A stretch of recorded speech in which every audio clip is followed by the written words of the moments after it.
Monstre de l'humour et de la comédie française, Guy Montagnier célèbre en ce lundi 6 mars 2023 ses 75 ans. Il poursuit sa carrière bien que tant moins médiatisée qu'auparavant, notamment quand il était l'un des piliers de l'émission culte Les Grosses Têtes. Et l'un des derniers épisodes marquants de la carrière du comédien concernait son état de santé. En effet, Guy Montagnier a été victime en février 2014 d'une terrible paralysie faciale. Il s'est ainsi retrouvé dans l'incapacité de bouger le moindre muscle sur tout le côté gauche de son visage. Une pathologie également connue sous le nom de paralysie de Bell ou paralysie faciale à frigorer. Mais celle-ci, qui l'empêchait de fermer un œil durant la nuit, trouve son origine dans une triste affaire. La billetterie de son spectacle qu'il devait jouer le 1er février de la même année dans la commune de Musillac avait été volée. Et comme si cela ne suffisait pas pour l'humoriste, la municipalité n'avait pas voulu le rembourser. Cela en faisait trop pour Guy Montagnier, qui avait contracté alors cette impressionnante paralysie. Cette dernière sera finalement traitée en moins de 2 mois à la Pitié-Salpêtrière à Paris. Ça ne m'a même pas touché le moral. Quelques jours après, il était déjà en entretien avec le journal Le Figaro pour témoigner. Ça va beaucoup mieux, mais ça a toujours été très bien. Ça ne m'a même pas touché le moral.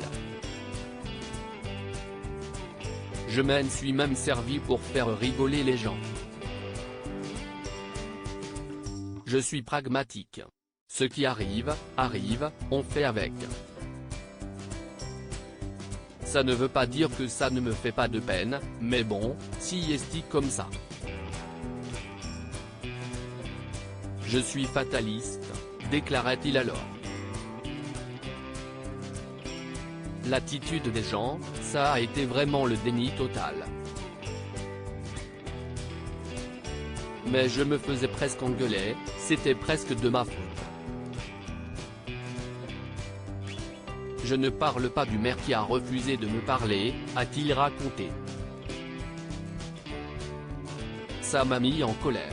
Puis, j'étais un peu fatigué, au bout du rouleau, un peu crevé.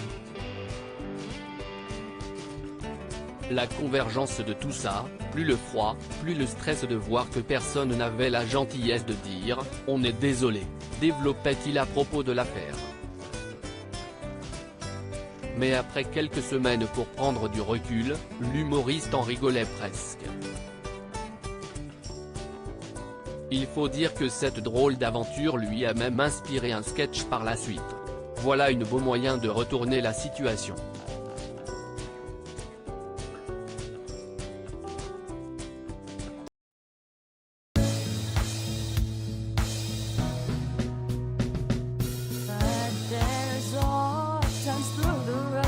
I think you can let me know. Sit down, sit back, let me help you out. Just step back, you seek, so I see you out there on your own, but